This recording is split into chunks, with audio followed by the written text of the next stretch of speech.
Support for this program provided by Robin Stuckey Interiors, Chico's Charities, Kaufman Rawson and Company, Avow Hospice, City Mattress, Patrick and Sheila Crowley.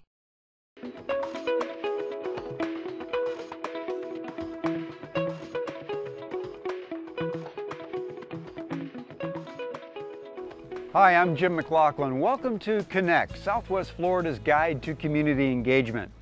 Southwest Florida is actually a rich collection of interesting areas to explore for a day or for a weekend.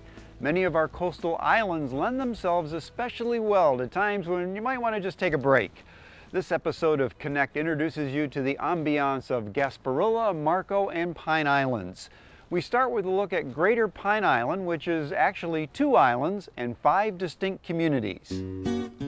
An escape to Southwest Florida's islands doesn't have to mean jockeying for beach parking spots or sticker shock.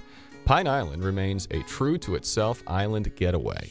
Deprived of the magnificent beaches of its island neighbors, Pine Island hides between the mainland and barrier islands. A recluse whose tropical fruit farming, fishing, and funky art community appeal to folks looking for an authentic Florida experience away from the bustle. Well, I think people come out to Pine Island to get an escape from everyday life. You know, it's sort of like stepping back in time when you go across that bridge through Mount Lachey, and offers people a getaway into what was, old Florida, something that's probably you don't hear about too much anymore and you rarely are able to see. Greater Pine Island consists of 2 islands and 5 distinct communities. Mount Lachey has built a reputation for fresh seafood and spontaneous art. Originally, Pine Island was inhabited by mostly commercial fishermen and crabbers, and there were many, many fish houses out here where the fishermen would come in and offload their product, and the fish houses would buy them and then they would distribute them throughout the state. Pine Island restaurants are known for their fresh seafood and old island character. People love the shrimp out here, and we've got shrimpers that dock right behind us.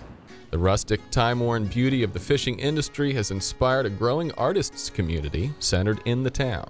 Peace of Pine Island, the serenity, the water, the fishing community, the people, the music, all those things inspire me to paint. What's wonderful about Pine Island and the galleries that are here is chances are that when you walk through a gallery, you're going to see the artist. You know, it's not like shopping in like Chicago or New York or everywhere. We are hands-on out here. That's why we're called the Creative Coast. Leoma Lovegrove has been instrumental in elevating Mount Lachey's artistic reputation with her worldwide renown, while Mel Mio, considered the island's folk artist laureate, has bridged the island's indigenous art tradition with its vibrant modern gallery scene. Pine Island, even back to the Calusa, was always an artistic, creative community. The Calusa created, and it evolved into that in these later years. There's a lot of artists and musicians and writers, and it's just a mecca of that now. Pine Island was once an important Calusa settlement, and the spirit of the ancient culture lives on.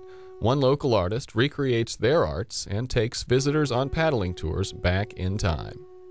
On his Calusa Ghost Tours, John Payno begins with demonstrations of Calusa survival techniques before loading guests into his special canoe fashioned after a Calusa king's vessel.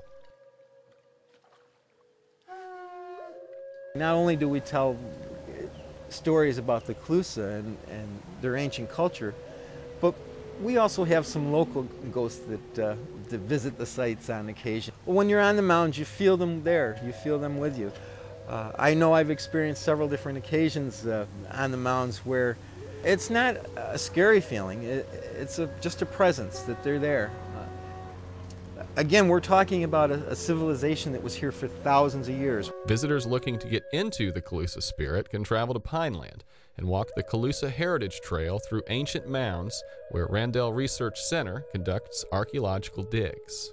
During season, we have public tours, free public tours at 10 a.m. every Wednesday, and a docent will walk the site with a group and elaborate on the signage we have. We have volunteer-assisted lab days every Tuesday and Thursday where people can actually work with the artifacts from our last dig, cataloging and labeling. The nearly mile-long trail snakes around the remains of a Calusa canal system and several mounds dating as far back as the 6th century. Well, we just moved to the area and we decided to explore, see what was around that we could, we wanted to go on a nature walk, and people recommended this and they weren't wrong. Tropic Star Cruises offers a Calusa boat and land tour in Pineland. They allow people to go over and walk the Randall Research Center with a guide, and then they come in for lunch and they go out in the water to finish things up and look at these islands that were basically inhabited by a number of Calusa Indians. Historic Tarpon Inn is one of the definitely not chain lodging choices on Pine Island. It's also one of the island's hottest dining spots.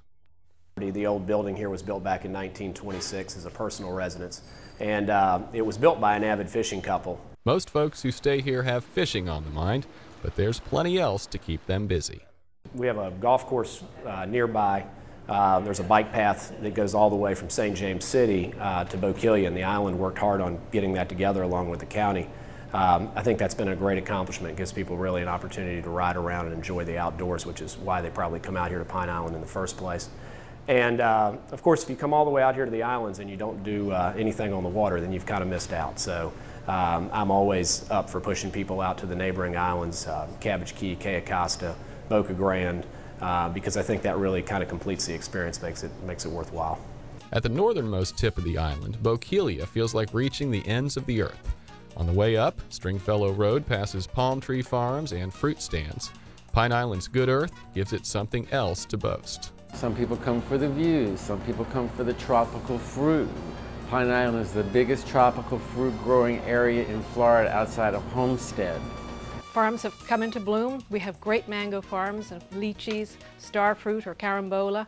Pine Island's fruity enterprises have inspired the island's most famous annual festival. As a result of all the farms, Greater Pine Island Chamber of Commerce decided to introduce Mangomania Tropical Fruit Festival about 11 years ago. This goes on each summer in July during peak season of mango crop, and it's grown bigger and bigger. In addition to mangoes, produce lovers come year-round to Pine Island to buy locally grown tomatoes, strawberries, and other crops. One stop on their food pilgrimage is Tropicaya, which recently moved from Matlacha to the community of Pine Island Center. Healthy mango smoothies are the specialty here.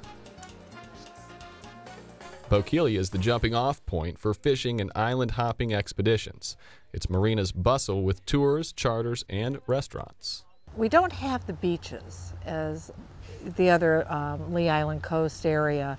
We have the Calusa Blueway, so we're really more of a nature island, and nature always attracts artists. At southernmost Pine Island, Old St. James City, also along the great Calusa Blueway paddling trail, draws the local boating crowd looking for fishy repast. They find it in places named Hogfish Grill, Waterfront Restaurant, Woody's, and Ragged Ass Saloon. The island's restaurants get lively when local bands entertain and the fun turns serious. Besides fun, Pine Island takes its recreation, fresh food, and historic heritage seriously enough that visitors immediately share its sense of place on their island getaway. Next on our mini